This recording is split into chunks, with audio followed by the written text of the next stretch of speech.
हमारे चैनल पर आपका स्वागत है। आज हम श्रीमद् भागवत महापुराण प्रथम स्कंद अध्याय 3 की चर्चा करेंगे। चलो चलें। राक्षस मनवंतर के अंत में जब सारी त्रिलोकी समुद्र में डूब रही थी, तब उन्होंने मत्स्य के रूप में 10वां अवतार ग्रहण किया और पृथ्वी रूपी नौका पर बैठाकर अगले मनवंतर के अधिपति वैवस्वत मनु की रक्षा की।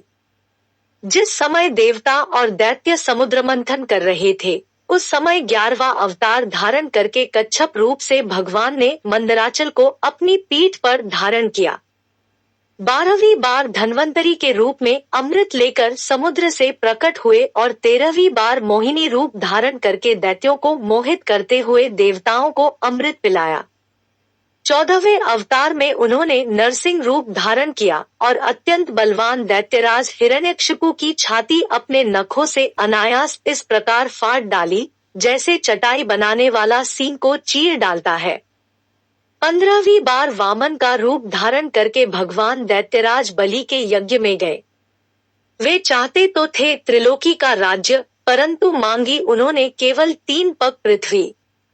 16वें परशुराम अवतार में जब उन्होंने देखा कि राजा लोग ब्राह्मणों के द्रोही हो गए हैं, तब क्रोधित होकर उन्होंने पृथ्वी को 21 बार क्षत्रियों से शून्य कर दिया।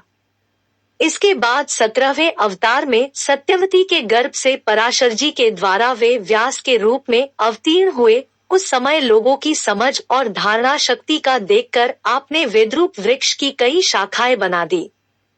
18वीं बार देवताओं का कार्य संपन्न करने की इच्छा से उन्होंने राजा के रूप में रामावतार ग्रहण किया और सेतु बंधन, रावणवध आदि वीरतापूर्ण बहुत सी लीलाएं की। 19वें और 20वें अवतारों में उन्होंने यदुवंश में बलराम और श्री कृष्ण के नाम से प्रकट होकर पृथ्वी का भार उतारा। उसके बाद कलयुग आ जाने पर मगध देश, बिहार में देवताओं के द्वेषी दैत्यों को मोहित करने के लिए अजन के पुत्र रूप में आपका बुद्धावतार होगा। इसके भी बहुत पीछे जब कलयुग का अंत समीप होगा और राजा लोग प्रायः लुटेरे हो जाएंगे, तब जगत के रक्षक भगवान विष्णुयश नामक ब्राह्मण के घर कल की रूप में अवतीर्ण होंगे।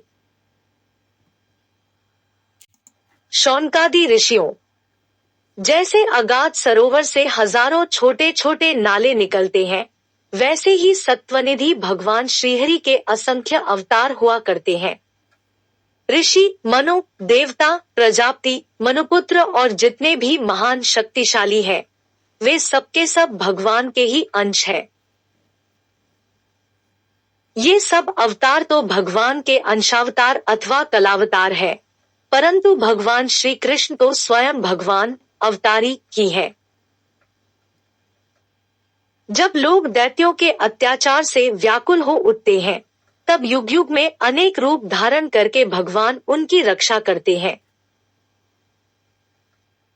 भगवान के दिव्य जन्मों की यह कथा अत्यंत गोपनीय रहस्यमयी है।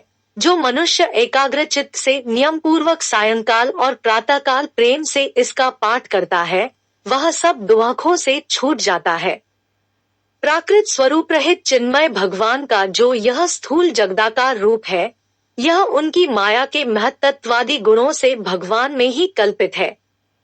जैसे बादल वायु के आश्रय रहते हैं और धूसर पना धूल में होता है, परंतु अल्पबुद्धि मनुष्य बादलों का आकाश में और धूसरपने का वायु में आरोप करते हैं, वैसे ही अविवेकी पुरुष सबके साक्षी आत्मा में स्थूल दृश्यरूप जगत का आरोप करते हैं।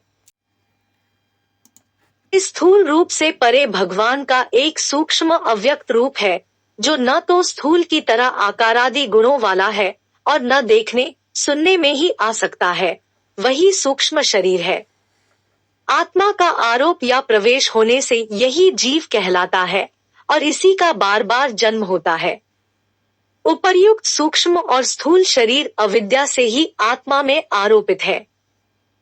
जिस अवस्था में आत्म स्वरूप के ज्ञान से यह आरोप दूर हो जाता है, उसी समय ब्रह्मा का साक्षात्कार होता है।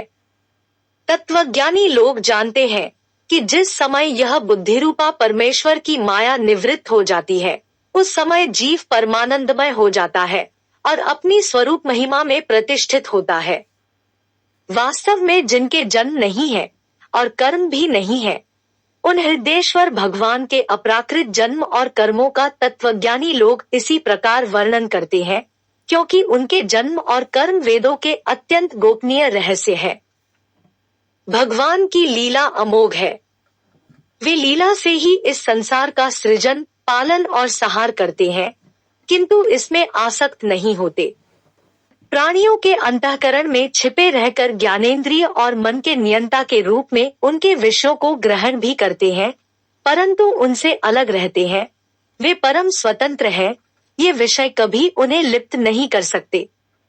जैसे अनजान मनुष्य जादूगर अथवा नट के संकल्प और वचनों से की हुई करामात को नहीं समझ पाता, वैसे ही अपने संकल्प और वेदवाणी के द्वारा भगवान के प्रकट किए हुए इन नाना नाम और रूपों को तथा उनकी लीलाओं को कुबुद्धि जीव बहुत सी तर्कयुक्तियों के द्वारा नहीं पहचान सकता।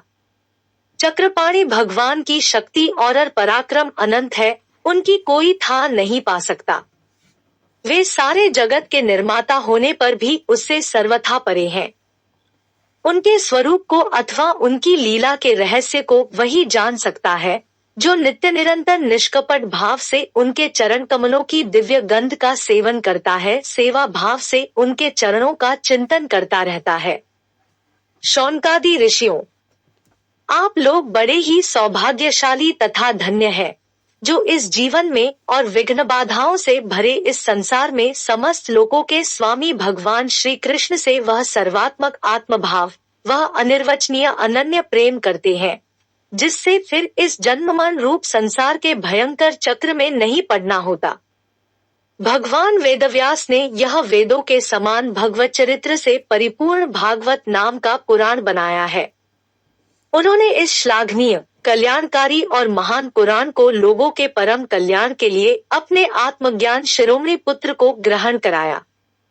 इसमें सारे वेद और इतिहासों का सार संग्रह किया गया है। शुकदेव जी ने राजा परीक्षित को यह सुनाया। उस समय वे परमर्शियों से घिरे हुए आमरण अनशन का व्रत लेकर गंगा तट पर बैठे हुए थे। भगवान श्री कृष्ण जब धर्म, ज्ञान आदि के साथ अपने परम धाम को पधार गए, तब इस कलयुग में जो लोग अज्ञान रूपी अंधकार से अंधे हो रहे हैं, उनके लिए यह पुराण रूपी सूर्य इस समय प्रकट हुआ है। शौनकादि ऋषियों, जब महातेजस्वी श्री शुकदेव जी महाराज वहां इस पुराण की कथा कह रहे थे, तब मैं भी वहां बैठा था। वहीं मैंने उनकी कृपापूर्ण अनुमति से इसका अध्ययन किया। मेरा जैसा अध्ययन है और मेरी बुद्धि ने जितना जिस प्रकार ग्रहण किया है, उसी के अनुसार इसे मैं आप लोगों को सुनाऊंगा। सुनने के लिए धन्यवाद। राधे राधे। आपका दिन अच्छा हो।